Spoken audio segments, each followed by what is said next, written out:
It's like some of the stuff that I'm holding on to that I'm angry about isn't important anymore. But how do I let that anger go?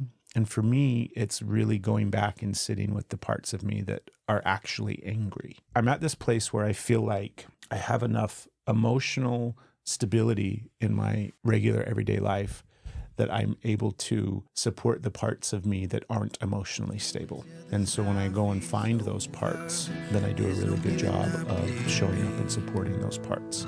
We'll make it out and fall in love tonight.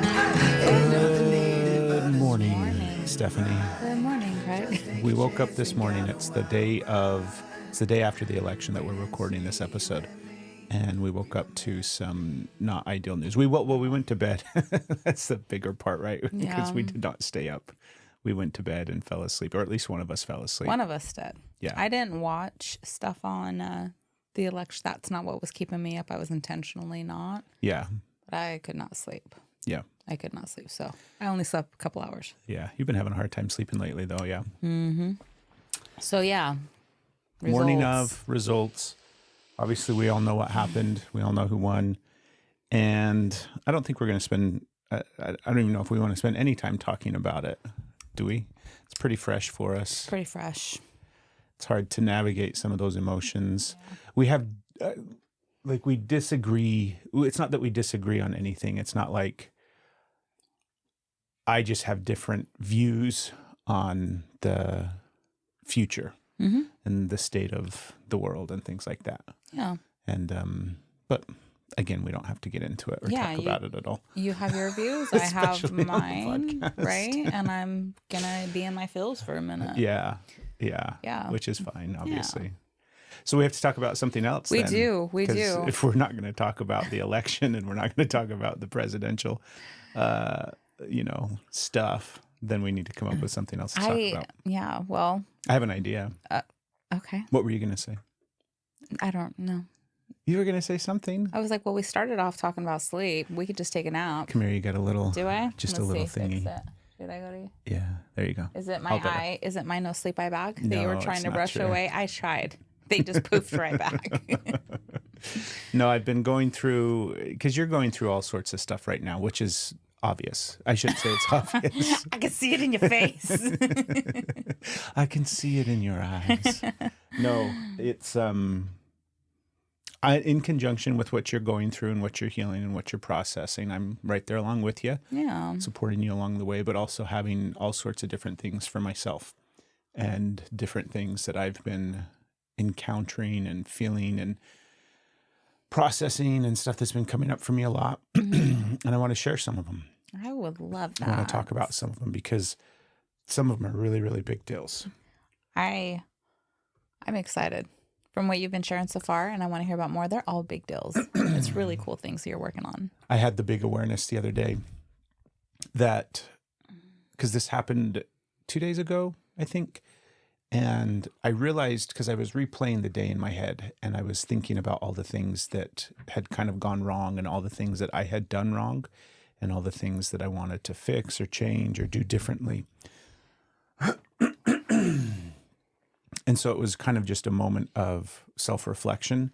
But in that moment, I realized that I was actively not just looking for, but like every time I came up to something that was, I did something wrong, that's what I was looking for. I was looking for things that I had done wrong, looking for things that kind of sucked, looking for just shitty parts of my day to think about, to process, to look at.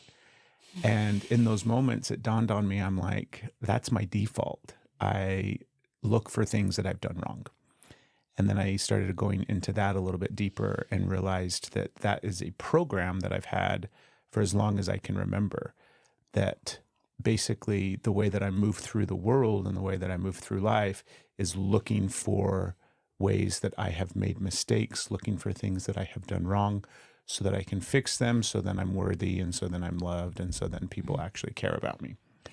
And the whole perspective shift for me in that moment was like, because it was so clear, it was this silliness of like, oh, just look for the positive, just look for the bright side, just try to focus on positive things.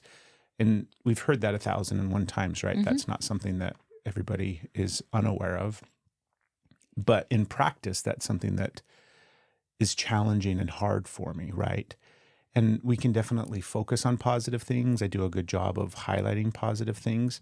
But this was a moment where I recognized that the default mode that happens subconsciously, literally just the way that people, like the way that I move through the world, is in that negative connotation that I'm doing stuff wrong and I have to fix it in order to be right.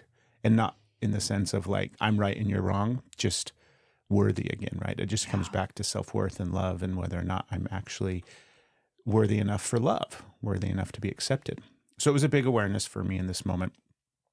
And I decided that I was just not going to do it anymore. Yeah. So it's fixed. It's healed. It's Oh, over. all better. Nailed it. So that's how quick healing is these days. You just I fix just it. think of it, You and just then I'm fix like, it. I'm not going to do that Not gonna do anymore. that It's been like anymore. 44 years, but I'm done. I don't think I'm going to do that one anymore. So what's the real one? What's the real thing? Now it's me bringing awareness to every time I catch myself looking for things that I have done wrong so that I can fix them, right? Yeah. Or change or be better. I'm just looking for all the things that I've done right. So it's just for me, it's a huge perspective shift. That's really where big. it's now I'm scanning and looking for things that I've done right and trying to see all the things that I've done right and trying to acknowledge all the things that I've done right throughout the day and trying to highlight those and think about those. And so it's less about, I have to find, the places where I need growth, the places where I need to continue to kind of evolve and change. All that's still going to happen, I think, because that's also kind of a default, right? Mm-hmm. But to counter like the last 43 years, I'm just going to go straight positive. I'm just looking for everything that I did right. Yeah. Yeah. And it's hard. Yeah. It's been a couple of days. I woke up this morning and started journaling about it and just was like, yesterday I did all of these things right. And that was cool. Like that felt good. Mm-hmm. But the thing that initially I butt up against, and I think I told you this the night that I had kind of had this epiphany, was the very next thought of, if I start just not looking for, but focusing, thinking about, talking about, highlighting all the things that I've done right, then that too suddenly is like this really uncomfortable moment of what is, because that's conceited, that's cocky, that's, do you know what I mean? That's not being humble. That's not, that's the opposite side of this thing too, this narrative that I feel like is in that program of. The only thing acceptable is if you are punishing yourself. Yeah. Don't be too, don't be too cocky about what you're doing or how you're doing it. It's fine to have a little bit of, pride in your work and pride in yourself and pride in things, but not out loud. But not too much. Yeah. And definitely not too out loud. And yeah, it's just so silly, but it's one of those things that I think it's a really simple thing. Like on paper, there's 1,000 memes, right? It's a really easy thing to be like, look on the bright side, focus on the positive things in your life. And for me, it just clicked suddenly. Yeah. Where it wasn't like, oh, this is going to be the benefit if I just start focusing on the positive things. It was like, I do not want to waste any more time looking for ways that I'm a up. Right. I don't want to move through my life that way anymore. I don't want to go through any more time. I don't know. It's like, I don't want another day. I don't want another week. I don't want another year of me spending time internally within my own head, within my own body, within my own heart, thinking that I'm a mistake, thinking that I have made mistakes, thinking that I need to fix all of these things in order to be worthy enough for you to love me, for the world to love me, for everybody. It's just like, fuck all that. So I'm just going to swing the pendulum all the way to the other side and focus on all the positive things. That's a really big shift. It sounds like what I'm hearing is like the program that you got, that you're wrong, and not just like you've got an answer that you are wrong, that you are all of the things, like every negative thing, like your existence is wrong, and you have to continually like look for that, pay for that, repent for that, all of the things that come up. You're just not buying into that program that you are wrong anymore. And that's a big shift. Yeah. That's a big shift to say that doesn't actually work anymore. And I'm not going to feed that program anymore. That's pretty significant. I think so. It Yeah. feels significant. Like as soon as I catch that subconscious program of looking for, negative things, looking for ways that I've messed up, as soon as I catch it now, I'm like, nope. And then I just go to positive things. I'm like, what about that negative thing that I'm thinking about?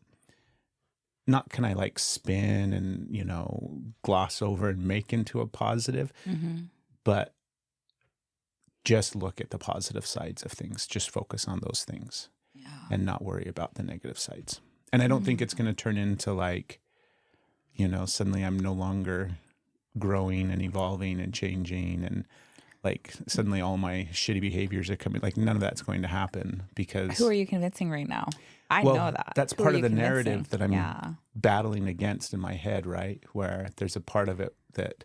You're like, I'm still going to be accountable. I'm going to be a good person. Right. I'm going to do the right things. I'm not going to be terrible because, like, if I love myself or if I'm nice to myself, then it automatically means that you're terrible and you're being like, that's just... Yeah, it's nonsense. Well, it's sad. It's that program that you got as a little tiny boy. And it's just... That's a program that, like, many of us got. I'm not just singling you out. Can you relate to this of, like, scanning your day and thinking about your day through the lens of what you've done wrong and what you need to fix and do right?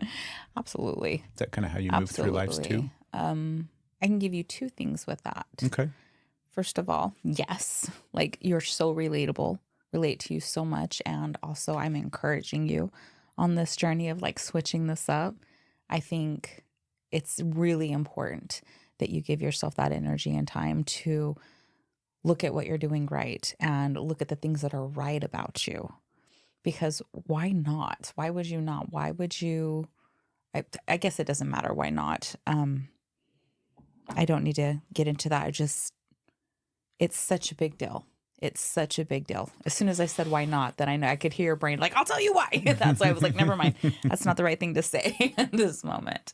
But you absolutely get the opportunity to look at the truth of the situations. Because are we humans? Do we make mistakes? Absolutely.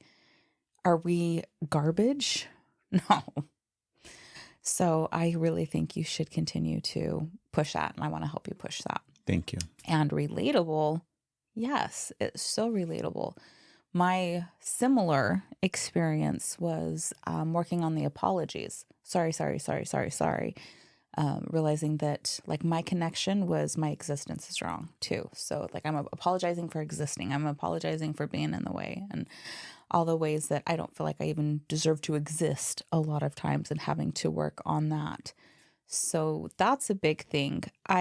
One of the sayings that's coming up a lot in my space instead of for me, right? Just the flipping because I can't always go to the opposite.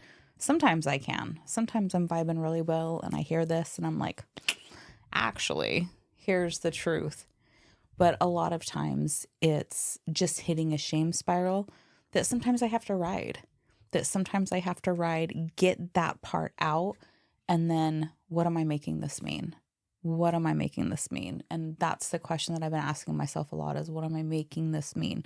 Not what is like, because your brain will say, what is the truth about this, right? And you'll spin it with all your negative beliefs. You'll spin it with the things that kept you safe. You'll spin it with the things that pull you down in a sense and keep reiterating that negative belief that I'm a mistake, everything I do is wrong, all of that. And so instead of assigning it meaning, I'm questioning. I don't have to have an answer. I rarely do. Just simply asking, what am I making this mean? And it kind of interrupts because now my brain is like looking for something different. So that's when I've been using a little bit. So, yeah. That's good. And we'll see. We'll see. It's a practice. How is the apologizing for everything, sorries and sorries, how's that going, you think?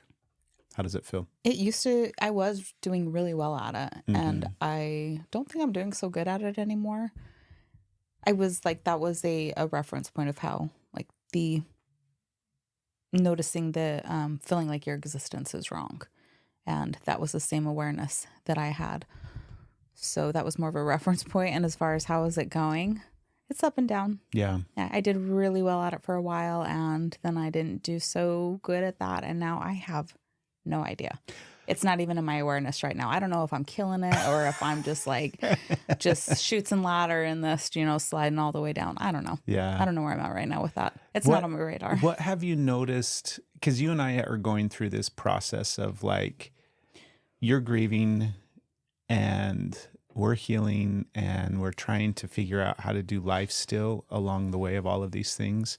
Our life itself, just like the base foundational part of like the structure of our life and the routines of our life and how we're doing our life and things like that, is kind of fluxing and changing and shifting. And I'm curious if you, because I'm witnessing you and your process and kind of watching as you're navigating it and watching the ebbs and flows and kind of how you're going through all of it. And just from like an observational standpoint, I know that sounds like I'm over here with like glasses. And I feel like I'm being scrutinized. On Monday at 3:00 in the afternoon, I observed Stephanie was, What is that reel? That one that went around? It's like when I tell my therapist a joke. Right. And they don't laugh. It's like, they're stealing my joke. Right. And you tell them a joke and they start writing things down. And they're like, You're scrutinizing me. You're stealing my jokes. I'm just kidding. But I feel like you're doing a good job. And that's relative, right? I don't think that there's... Oh, that's nice to hear. Yeah, but it's like, how do you do a good job of going through this phase of life? I How am do you doing a good job. I think you are. But to quantify it in that way, right? It's kind of silly. Yeah. Because even if you were doing a bad job, like I don't even know what that would look like, right? You get the opportunity to go through this, however you're going through this. Sometimes doing a really terrible job is a part of the process, and you have to. But these are the things that I'm witnessing in you. Okay.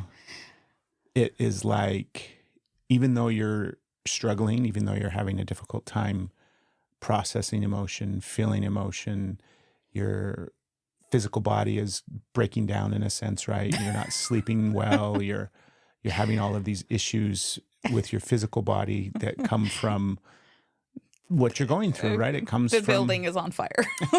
Well, it's just kind of the reality that that's kind of what this process looks like. Yeah. And at the same time, I still see you taking care of the things that you need to take care of, taking care of yourself. You're still making efforts. You're still prioritizing your self-care. Like you're doing a lot of stuff still while things are kind of really challenging and really difficult.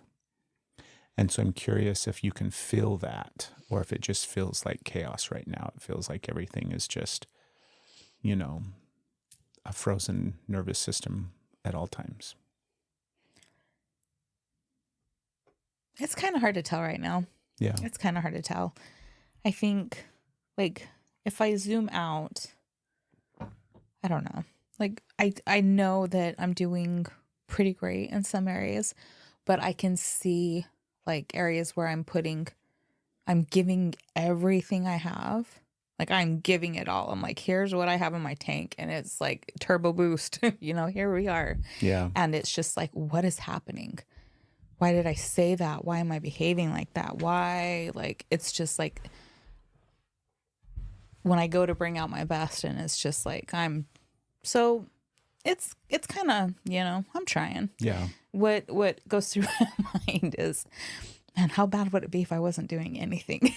like I'm doing things and it feels like, I don't know, it's not really working, but I know in the back of my head that things would be a lot worse if I wasn't doing any of these things. So It's just a part of the process. When you're actively working on things, it doesn't mean that things just go perfectly. Or, I mean, maybe they do for you. Don't let me tell you. Maybe they do for everyone else. But No. I'm just like, I'm not saying it has to be hard. But for me, it is, just when you're really working on things, things are still hard. Things aren't easy. Things still hurt. You still screw up really bad. You get it wrong. You fall down. The building's on fire, it's just a part of it. Yeah. So, but anyways, back to like, this is a really nice, like, side segue off. but you've been doing the positivity. I don't know what, I think we need to call it something else. I don't want to say doing, because that Doing almost the positivity. you're I like that. you're not. Are you one of the millions who have completely been swept up by the pickleball craze? The type of paddle you play with is a really important choice that absolutely affects your game. Element 6 pickleball paddles are perfect for the beginner or seasoned pro. Element 6 has created premium pickleball paddles. Don't be like us and just buy the first paddle you come across. Start out with an edge in your game. Start out with a lightweight, stylish. Of course, you want your paddle to look good and be U.S.A. PA approved, just in case, you want to take it competitive or professional. Element 6 was founded by two brothers, and all of their products are manufactured right here in our own backyard in Tennessee. And with a wide range of options and free shipping and returns, there's nothing to lose. Right now, you can get yours. Go to stephandcraig.co, click on the Element 6 link, and enter Steph and Craig as a promo code to save you 10% on your order.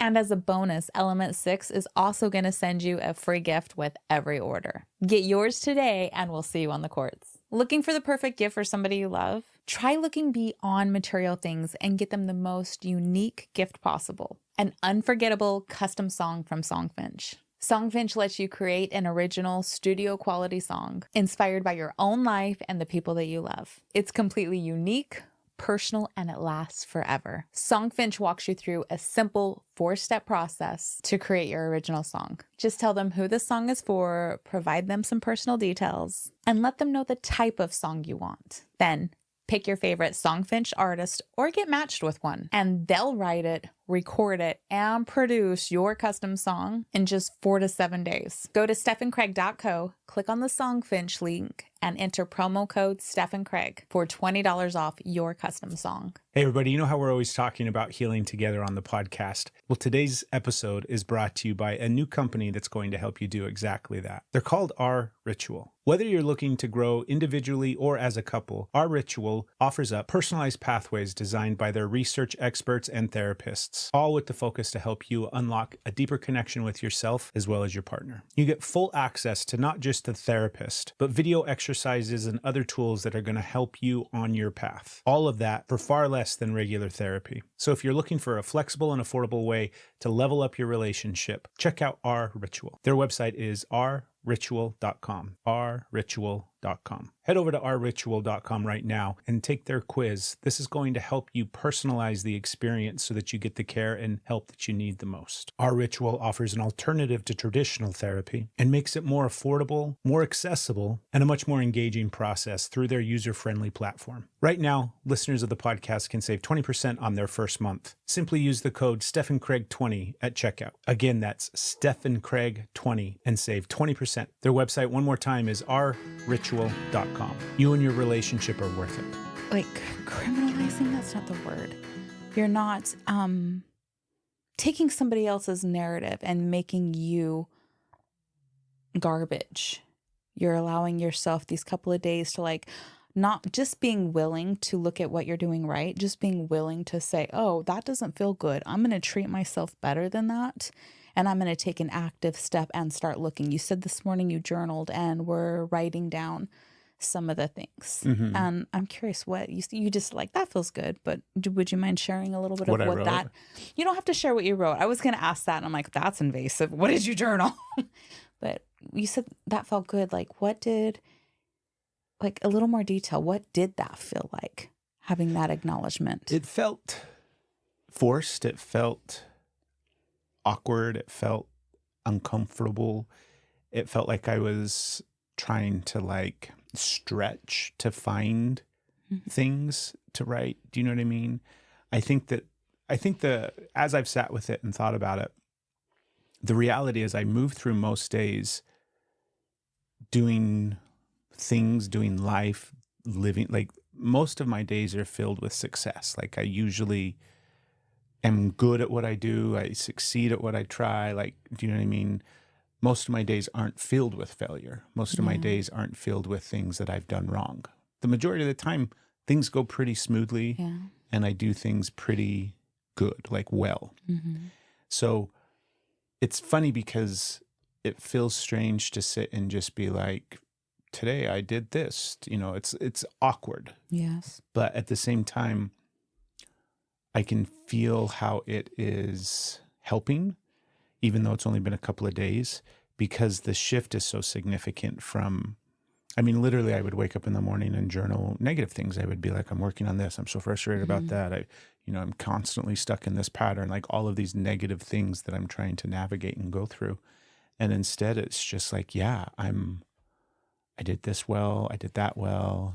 Do you know what I mean? And it's kind of like silly stuff when I say I'm trying to think exactly what I wrote this morning for some contextual context around it. Some contextual context. But I don't know if I'm going to be able to pull it up. But it's, like I look at the way that sometimes we're navigating stuff together, and I see that as a win. Like I see that as something that I did positively, that I did well. I think I'm supporting you well most days. I feel like I've been engaging with our son really well, having good interactions there.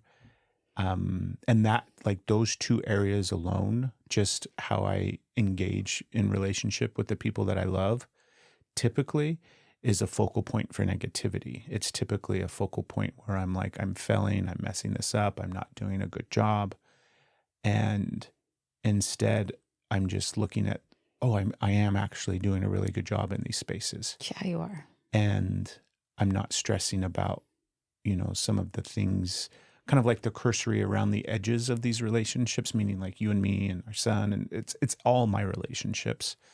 You have these little things around the corners of stuff where it's not like it's the messy spots. It's just like things aren't, because they're humans, right? We're dealing with humans here, right? Relationships are messy and hard.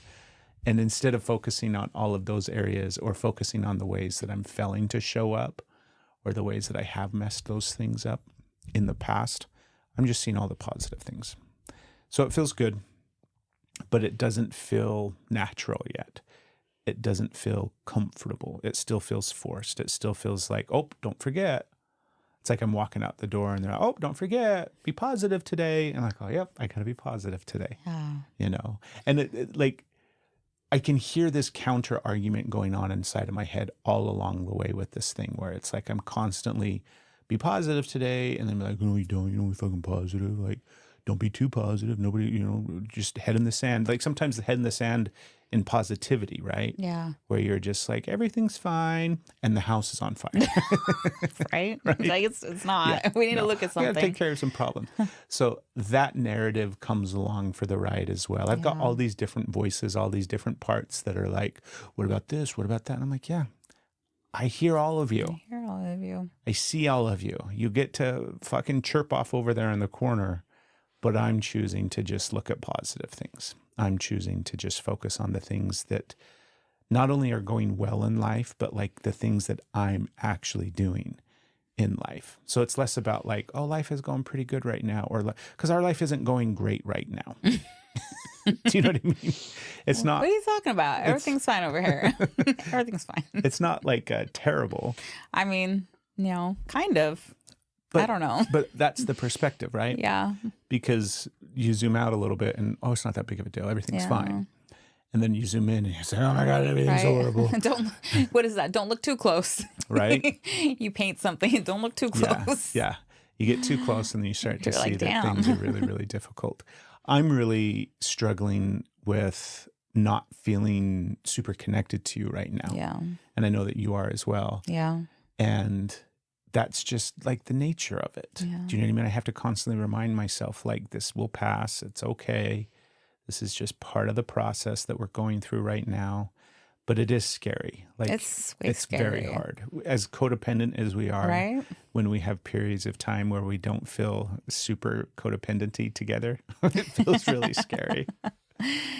Yeah, but we're doing well with it, I think. We're trying. Yeah. It's rough. It's really rough right now. Yeah. I have this like silly thing in my head because are you okay if I share a little bit about what you just said? Yeah. About like you're practicing and you're seeing like how you're kind of dealing with the contrast of it. Yeah. And how it feels awkward. Are you okay? Just a little bit of that? Totally.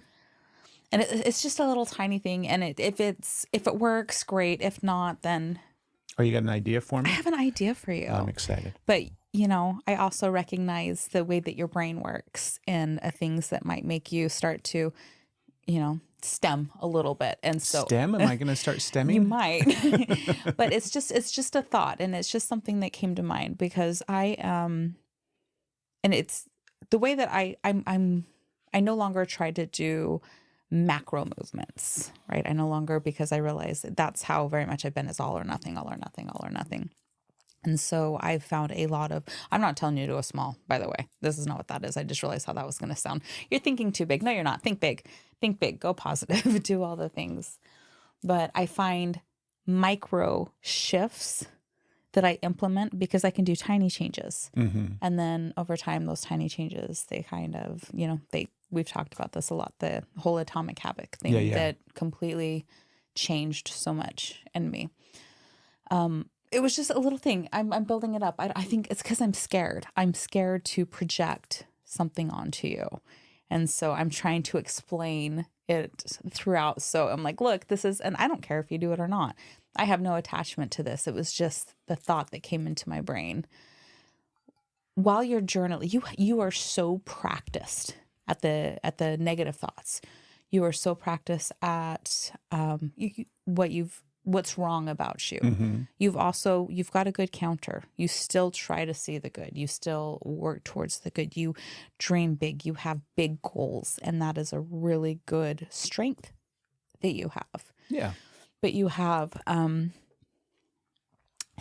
you have practice with this pattern that you've been doing for a really long time, and your journaling practice. And that's where you found it difficult to even write the positive things. And it was the searching, and you have a very structured, like, this is the pattern, this is how it goes, this is blah, blah, blah. And sometimes a little tiny pattern interrupt can let your brain know that you're doing something different, that you're like, oh, we're making a tiny shift here. And I'm going to try not to over-explain any longer. Would you be interested in getting a different color pin to write? I used to.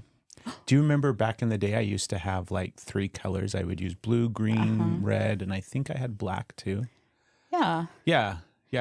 Same one. And it's not a, now you're going to do this one in this color, this one in this color, this one. It's not making a whole big task. It's just simply you're practicing a new way while you're journaling. You're practicing a new thing. You're still keeping your journaling. You're not changing anything. You're not going to go like, I mean, unless you want to go to office supply store, I'm down for an office. Like, you're just simply grabbing, and can even be just a different shade of the color that you already use. Yeah. And you're just seeing it in a different color. You're still keeping the pattern, but it's just this micro little shift that now when you're writing these things that you're doing well, you're seeing it in a different color. You're not seeing it in the same color that you've been writing. And so it allows your brain to be like, oh, this is different.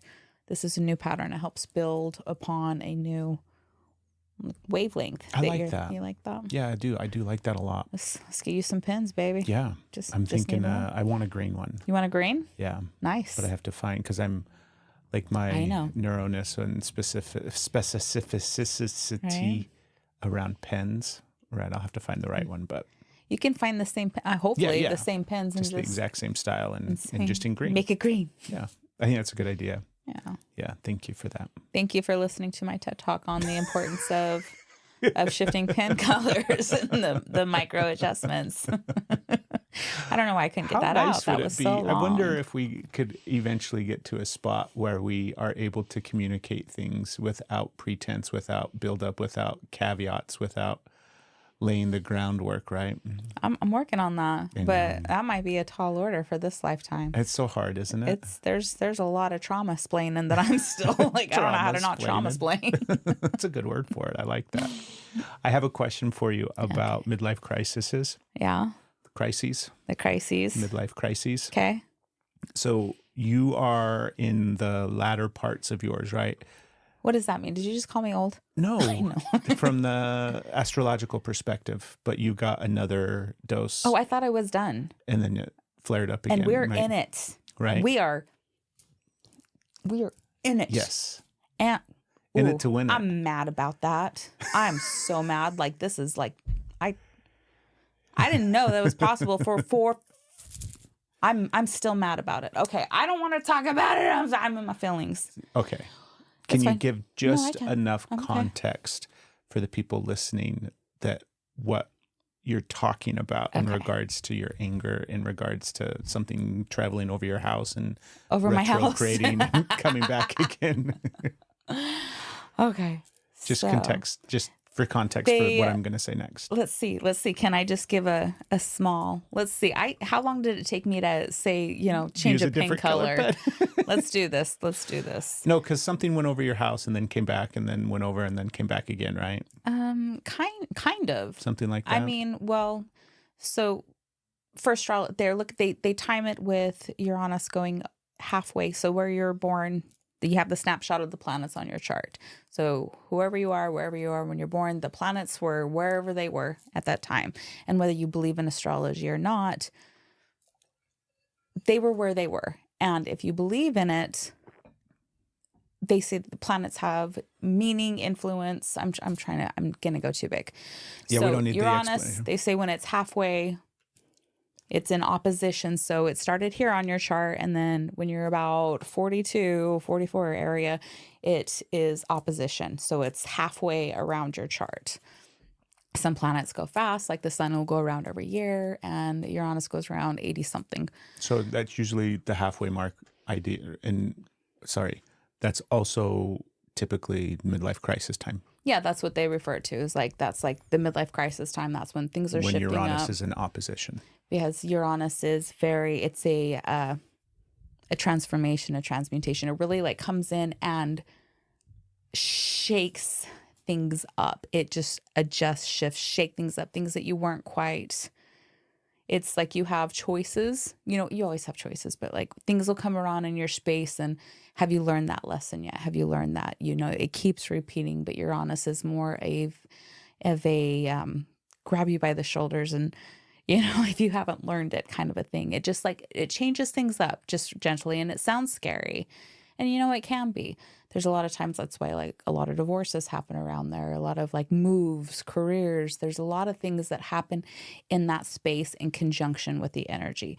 And a lot of times it feels bad because change is scary, but it's not necessarily bad. When you look back on it, you're like, oh, that was really hard, but things are better for it this way. Now, I don't know what anybody's going through. They may look at something catastrophic, maybe loss of loved ones, and like, how am I better for that? I'm definitely not saying that. But as far as like life changes it's hard, but there's a lot of positivity that comes through it. Mm-hmm. So a lot of times it comes over and you have retrograde, where it looks like the planets are going backwards just because of the oblong shape. And so when it comes over that halfway point, they say this is where your midlife crises are. This is where things start to get shook. You get all shook up. You get Elvis Presley. You get all shook up. And coming up to it is intense. Some people get retrograde. Some people get it where it comes over, goes back, and then crosses again. Yes. And 3-time winner on that. I got that. And it comes like when the planets are transiting, you're usually looking at like 3 degrees, 2 to 3 degrees. They don't get as much of a thing. So if it comes like close to it and backs away, as when you're just looking at your natal chart, they have more influence when they're the standstills. But the transiting, because they're moving, it kind of changes that a little bit. But I don't know how it's possible, because I just don't know how. I don't know how it happened. I didn't expect it, but it came over, it retrograde, and it went back. And I'm like, okay, I handled this. I handled it. I've done a lot of changes. I've done a lot of work, and I feel like it's. Yeah, you were navigating. You have been navigating everything really well. I was doing I felt like I was like winning the midlife crisis. Mm-hmm. I was like handling it. There were things. There were definitely things, but. And then Uranus said, hold my beer. And then I'm like, and then it's retrograde again. And I was like, yeah, I was looking at yours because I'm like, it's your time, babe. And you've also got the 3. I haven't looked if you've got the 4 yet, but as it's coming, and I'm like, why? The degrees are going it's going down. It's again. So 4, which means it's also going to go back. So there's going to come a point, and I didn't even look at the date because I was just lost my shit, of where I'm going to have, when Uranus is directly in opposition, Saturn is also going to be in direct opposition. So I'm getting and I'm not navigating this one well. This one's kicking my ass. I'm like, I want to go to bed. I don't even know what Pluto's doing right now. I love how Stay you away from my moon, described Pluto. that. I loved how you described that. You're like, and then Saturn's coming in and I'm getting... Okay. Great. I know. I'm a little emotional about it. So it's giving you lots of opportunity to feel things. Yeah. And the question that I have is, when does... Did that make any sense first? I mean, it makes sense to me because we've had this conversation. I can think of the people listening and going, no, right. What did you just say? I mean, I think you'd have to go into a whole 30-minute, 40-minute long explanation of astrology and everything like that in order for it to make complete sense to people. But there's plenty of people listening, I'm sure, that are astrologically educated. Yeah, lots of people know what I'm saying, and they're like, 4 fucking times, and they're going and they're looking at their chart right now. Yeah, that's and a lot. Are they, because, and how explain it? You said I get 3. I know you get 3. I haven't looked if you get 4 or not. Have I gone, like, what phase am I at? Because I feel like stuff's starting to get spicy for me. Stuff's starting to get spicy. Yeah. Do you know what I mean? Like, I feel like we had a really big shakeup 2 years ago for Craig. That was a really big shift for me. And I thought that was kind of like the beginning, and it might have been, right? Who knows? Are you ready? Yeah. Are you ready? I'm ready. So 2 years ago, the big shakeup is because Pluto was transiting over your moon. I can't speak. And we have the same moon. So I got the shakeup, you got the shakeup. Pluto was directly over the moon, which we don't need to get into all that, but it correlated with what you were experiencing. And it was a big, that was a big thing. Uranus was not in the picture yet. Our Uranus is 3. When's my Uranus coming into the frame? Okay. So I told you a little bit when we went to Utah. Okay. It had touched, got in with 3 degrees. So you were starting. Okay. Just this last time? Yes. That we went to Utah? Yes. Okay. And then it went to retrograde and started backing away. Because yours is just a little farther on the chart than mine. So ours is close. So when there's times we're both going through it at the same time, which... It's so much fun. Yay. But it is when we were in Utah. And then it started coming back and giving you a break, a breather. So you got a taste of it. Okay. Of oh, this kind of sucks, huh? Right. And then it started coming back. I'm burping. I have so much right now. That's what Uranus does. Right? It totally makes you burp. At least it's not farting. And what did you call a fart the other day? It was so funny. I don't know. Do you remember? You're like, this is the most I can show up with a fart. Because it was in reference to half-assing stuff. You're like, I can't whole ass, I can't half-ass. You're getting a fart today. That's all I can That's muster the best is a I can fart. muster. That's all of my ass you can have. Just a fart. It's all the energy I can give you. Can't whole ass this. I'm glad we shared this. I can do is just right. Just that's a fart. all I got. That's all I got in me today. Oh, no. But I'm giving it. Right? I'm giving you everything I got, and it's just a fart. So mine has begun. It started and it backed off. Okay. And it's continuing to gain a little more distance, and so it's coming closer to. But that's the process, right? I mean, that would be like step 1 of my midlife if it started and then it's backing off and then it's coming back around. It's coming back, and it's going to come back next year. I don't remember the dates right now. I don't remember. I can look and tell you right now if you want to pause. I'm feeling like... Go ahead. Well, let me tell you. Let me tell you, it's coming. You got some of it. It came on, and it's not far away.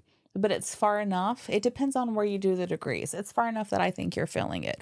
Also, Pluto is still close enough to your moon because when it went retrograde, it got close again. And I'm like, we don't need any more of this shit. We don't need any more of that. And so you still have planets that are key players right now that are doing their thing. And so you've got a little bit of breathing room. Does not mean they're not in a play. You've got a little bit of breathing room, and the intensity is going to start building again. You're not out of where you're not feeling it. You're definitely feeling it. It's just the intensity is giving you a moment to breathe. You're still in it, but you're like, oh, I'm feeling it. But like, and pretty soon you're going to be like, well, shit. So it's coming back. It's going to go over and then it's going to pass over, retrograde, come back. And then hopefully you don't get a 4 times charm as well, but you might. But it's definitely, you're here. You're here. We're in it together, babe. Right. We are in it together. We're in it to win it. And somebody's rambling excessively and somebody's sitting there all calm. It's me. I'm the rambler. I'm the rambler. It's like Kenny Rogers, the gambler. Stephanie as the rambler. Right? I'm him. I feel shifts happening inside of me. It feels like, so 2 years ago we moved from Utah, which by the way, we're coming up on the 2-year anniversary of being here in Tennessee. I don't know if you know that. I'm sure you've been thinking about that in the back of your mind and on top of all the other things that you've been thinking about. But I'm feeling differently. Tell me. I don't know how else to put it. It's like stuff is starting to happen where I'm starting to like give way less fucks about stuff.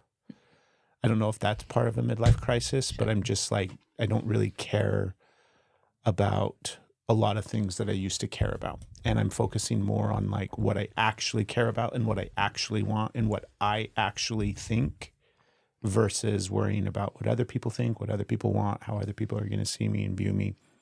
And in the process of all of that, what it feels like is I'm letting, I got a sneeze, I got a big sneeze coming. I got a big sneeze coming. Chances are you've heard us talk about merino wool because we love it and you're going to hear us talk about it again. We decided it was really important to us to start bringing in and wearing natural fibers that were good for our health. Woolly Clothing offers 100% merino wool, natural fabric, which is a healthier choice compared to the other synthetics that are often made with plastics. I've been wearing their underwear, their athletic tees, their shirts, and I stole Craig's pants because those are my favorite things to sleep in. Don't worry, he went and got himself his own pair. They're durable, they have tons of versatile styles, and it also really helps when you're trying to wick away all that moisture that they're also odor resistant. They're easy to take care of and also eco-friendly. So head over to stephandcraig.co right now, click on the Woolly link and enter the promo code Steph and Craig and get 15% off of your order. If you're ready for natural fibers that feel good on your skin, help regulate your temperature, keep you dry, don't stink, and on top of all of that, look really good. Go pick yourself up some clothes from Woolly now. How long have you been using those same non-stick pans that are all scratched up and scraped, not cooking well, and putting off those flecks of that non-scratch surface into your food? It's terrible for you. Do you still have those? We started getting serious about not only the food that we were putting in our bodies, but what we were cooking that food on. So we switched to American-made stainless steel cookware by Heritage Still. Heritage Still is a family-owned business located right here in Tennessee. They have been building great stainless steel clad cookware for over 40 years. They're versatile for all cooktops. They're oven safe, easy to clean, and they have a lifetime warranty. We switched out all our pans, and I am so glad we did. I love cooking with our Heritage Still pans, and I love the fact that when I'm cooking for my kids, my family, I have the peace of mind to know that it's safe for them to eat the food that I'm making. Head over to stephandcraig.co and click on the Heritage Still link, and make sure you enter promo code Steph and Craig to save 10% on your order. Start cooking healthier for you and your family today. I got another one coming too. Do you? It's coming up. Here we go. Here we go. It's happening. Is it happening? I think that might be it. You might be it. Okay. Also, real fast, that's beautiful. Like, that's the kind of... My sneezes. Yes, your sneezes are beautiful. You're like, I've got no more fucks. Like, I'm not spending this on things that I don't want to spend it on. I'm caring about what I think. Like, this is great. This is like if you were like, you're doing it right. Please continue. Look at that. Baby, you can add that to your list of It hasn't even begun yet. Yes, it has. Right. Yes, it has. Stuff is about to begin. It's begun. The show. It has begun. But I'm feeling different. And you're doing it right. Like, I'm feeling really different, and I'm trying to embrace it, and I'm trying to go with it from this perspective of like, it's kind of the positive thing that we were talking about at the beginning, where as soon as I'm having awareness of stuff that is like, oh, this is programmed from 40, like, I don't want any of that anymore. Yeah. I don't want to think those things about myself. I don't want to feel those things anymore. And I'm also recognizing that some of the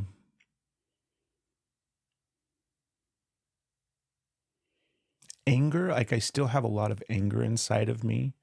I think because we did an episode not long ago about anger, and we were kind of talking about it. I don't know how much we talked about it, but I can feel that I have plenty of anger to go around still. But I also feel like I don't think I'm going to have to, like, it's like some of the stuff that I'm holding on to that I'm angry about isn't important anymore. And so it's not important for me to continually hold on to this anger. But how do I let that anger go? And for me, it's really going back and sitting with the parts of me that are actually angry.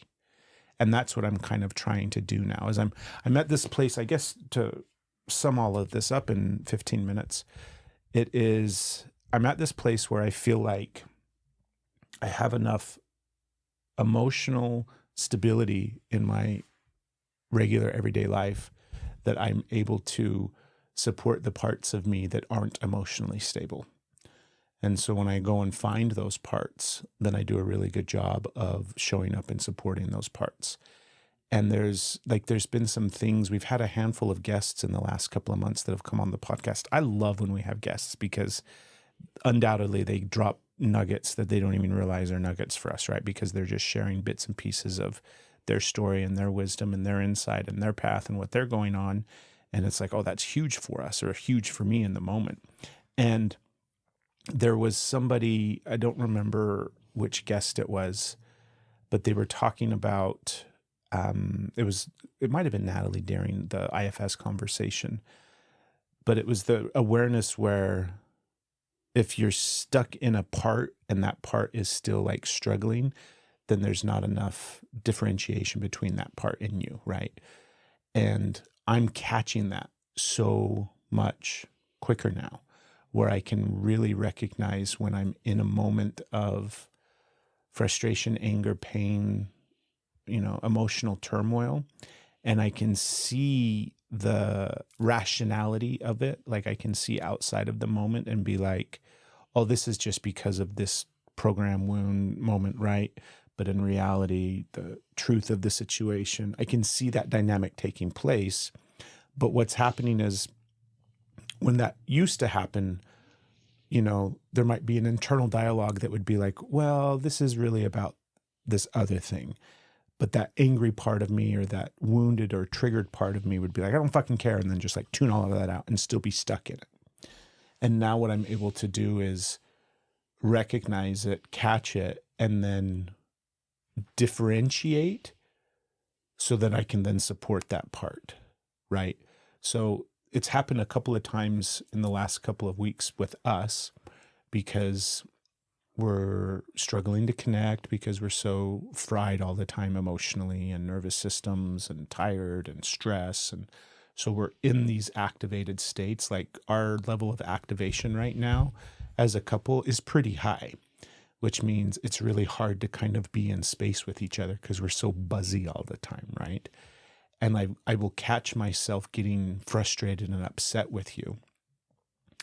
And the part of me that is frustrated or upset with you is 30 years ago, right? It's a part of me way back then that is really frustrated and upset about something else. And I can catch it, I can differentiate, and then present moment Craig can be like, oh, it's all good, everything's okay, because this has nothing to do with Steph or what's going on or what you're feeling. So you can drop all of that bullshit and just be present in the moment and be here and be good, right? And then at the same time, simultaneously, I can go back and sit with that part and be like, let's have it. Let's hear it. Let's get all of that stuff out. And so that process is happening pretty frequently. And I'm excited. But in the process of doing all of that, because I think a lot of times people think about like, why would you do inner child work? Or there's no point. Or we posted a reel a while back about inner child stuff. I don't remember the context of it exactly, but there were a lot of people that responded to it with, that part of me's dead, or, I'll never be able to do that because, and it's like, that breaks my heart to think that people are so, and I understand, right? People are so hurt and so wounded that the idea of ever being able to go back and heal those parts of themselves that were hurt and abused and traumatized and all those things. It's really hard and it's really scary. I get that because that was the same thing that I experienced. And it's like, why would you even bother? Like, what would be the point, especially if it was something that seemed so impossible? Fast forward to today, I'm recognizing the point, and the reason of it is because I truly feel like I'm becoming who I'm supposed to become. And it's not like, oh, I get to become, it's not external things. It's not like I'm becoming the man that I've always known that I was going to be, or I'm going to be this type of person or that type of person. It just feels like an embodiment in my body that I've never quite experienced before. Say more about that. It's because I think about my body in different ways than I ever have before. And I also can recognize how disconnected I've been from my body my whole life. And so much of the narrative has been trying to be something else or pretend to be something else, or so caught up in all of these stories and programs over the course of my life, right? And now it's just like so many of those have gotten cleared out. And then it's like, okay, what's left on the table? What do I have here? What do I want to keep? What do I want to get rid of still? And then what truthfully is me? That's the part that is like really challenging because, and it's not challenging in a hard way. It's just kind of hard to discern what is me versus what is program, what is society, what is trauma, what is even just stuff that I've told myself that I am my whole life. It's really hard. It's super challenging. Yeah. But that process of figuring all of that out is getting easier. Yeah. And I think that is because I'm consistently seeking out inner child stuff, recognizing it, feeling it, sitting with it. So kind of back to what I was talking about with anger, I feel I still have a lot of anger inside of me, but it's not the current version of me that has that anger. It's just previous versions of me that were angry. Does that make sense? It makes so much sense. And so it's like, how can I go and sit with those parts of me and let them be angry and hear them and validate them and feel that process? And then my hope is that that anger starts to dissipate. That's what I was getting at the beginning of all of this rant. And it's not a rant. It's not a rant, yeah. What is happening is a lot of the things that I was holding on to that were that were hurts, that were wounds, that were, I'm angry about this. I'm angry at my parents for a lot of things. A lot of those things are starting to go away. And that to me tells me, like I intellectualize that. I don't even know if that's the proper pronunciation of that word.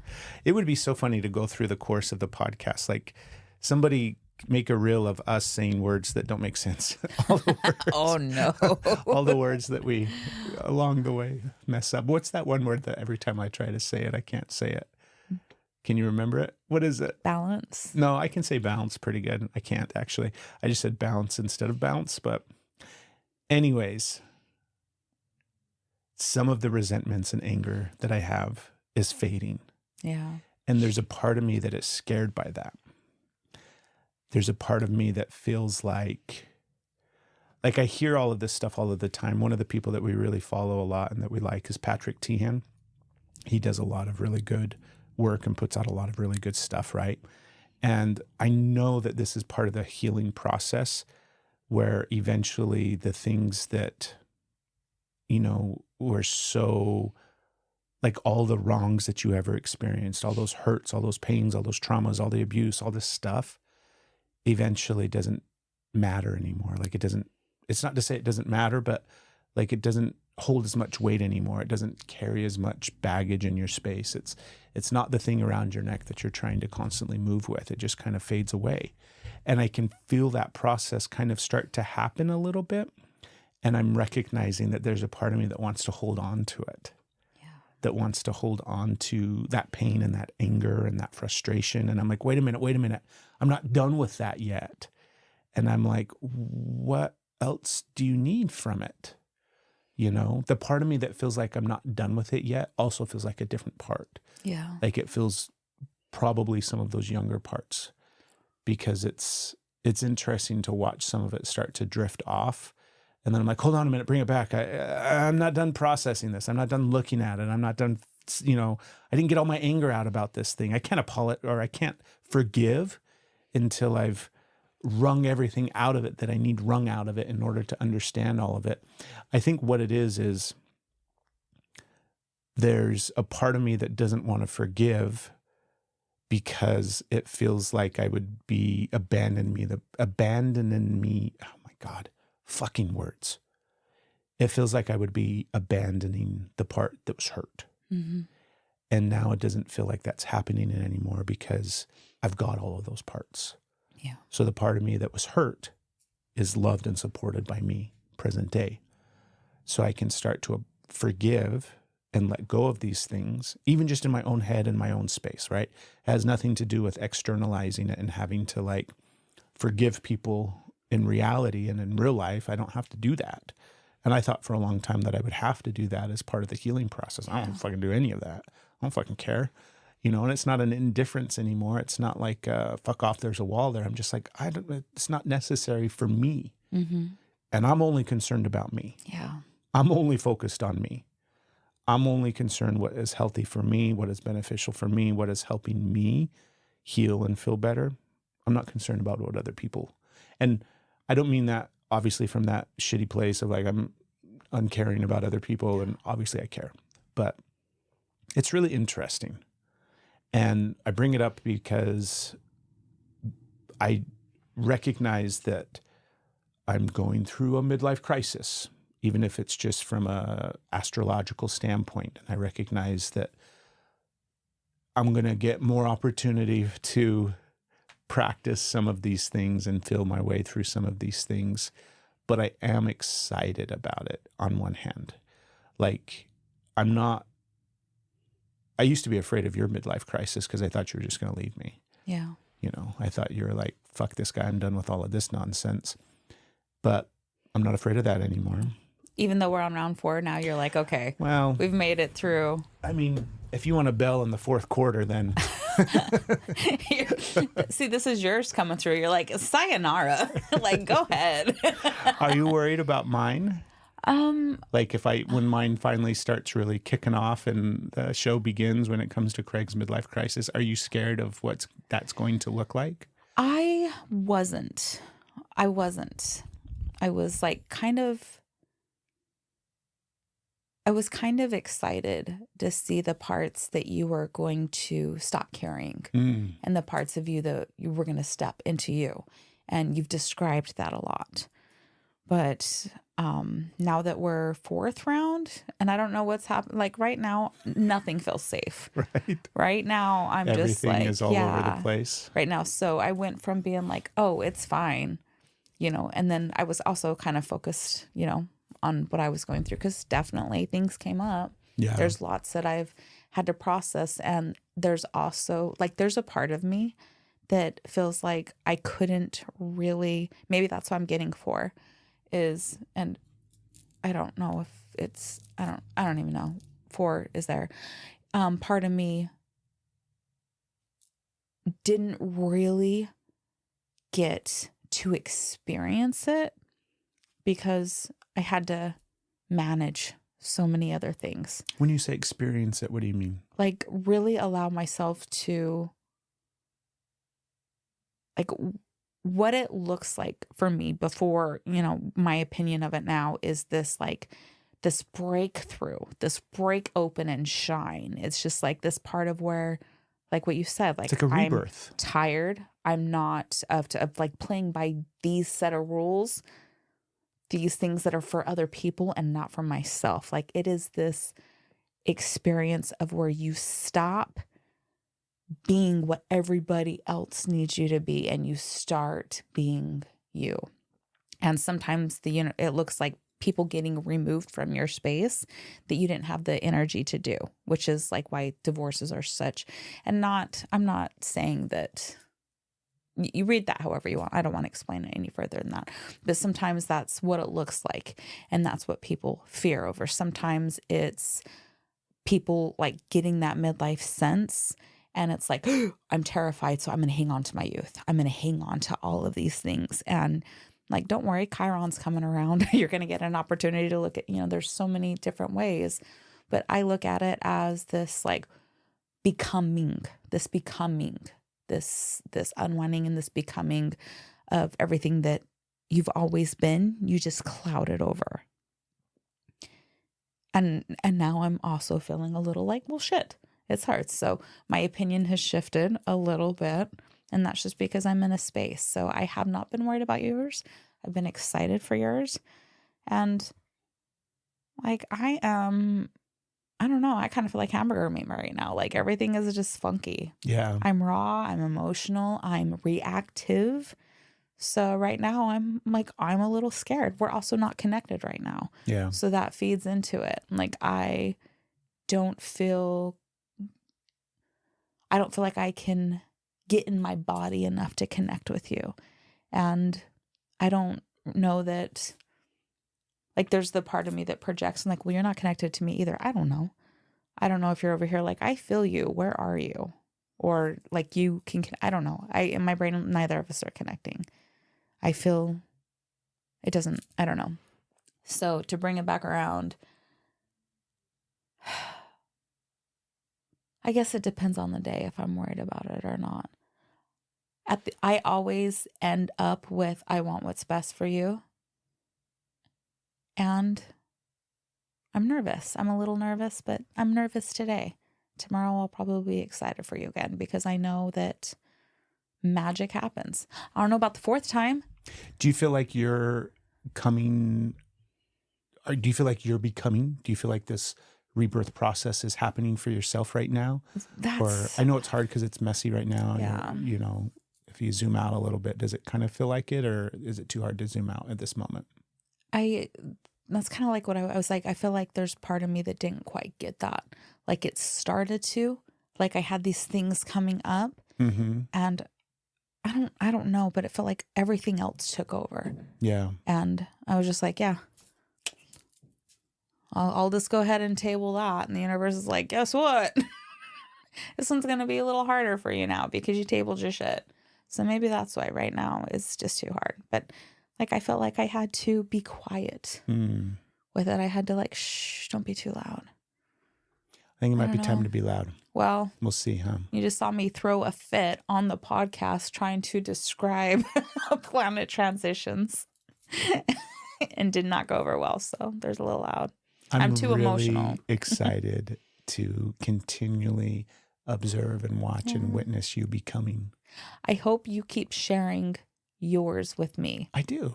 That's the cool thing is like awesome. There's some parts we wouldn't be going through it together if we weren't, you know what I mean? Exactly. Yeah. I mean, we're right where we're supposed to be navigating all of this stuff together, but because a lot of the stuff I've been sharing with you is what I've been talking about. It's me just becoming who I want to be.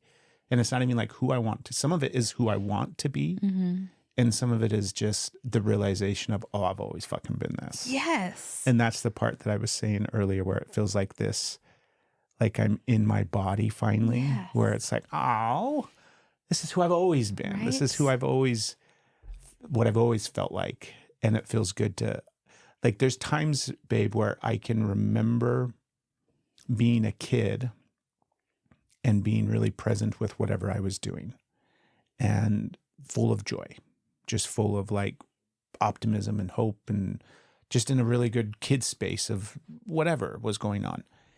And I'm feeling that. Yeah. And I'm like, oh, that feels good. Yeah. I like that feeling. I think I'm a really optimistic person. I think I tend to see the world through the lens, like my perception of reality is one of magic and dreams and hopeful, like it's an incredible place. And that's how I feel like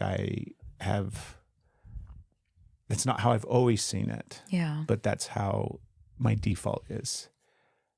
And I'm excited to kind of get to re-experience that now and get to really embrace that now and get to just completely embody it. And I think I said this on the podcast too at some point, where all the stories and programming and narratives and like all the things that would keep me small and keep me hidden and keep me, you know, all of these masks that I would put on because of all the voices that I had heard externally and all the things inside of my brain, all of that stuff, I'm really doing a good job of being like, fuck off. Right? That's not mine. Keep your shit to yourself or whatever. Like, you're not in my life for a reason because I'm not interested in that shit anymore. You know, we're living magic over here. Living magic. So, Do you believe in magic? I love you. I love you too. Thank you, everybody, for tuning in and listening to the Steph and Craig show. If you haven't yet, please share the podcast with somebody. Word of mouth is still the best, like, advertisement for podcasting, because obviously there's a couple of podcasts out there in the world.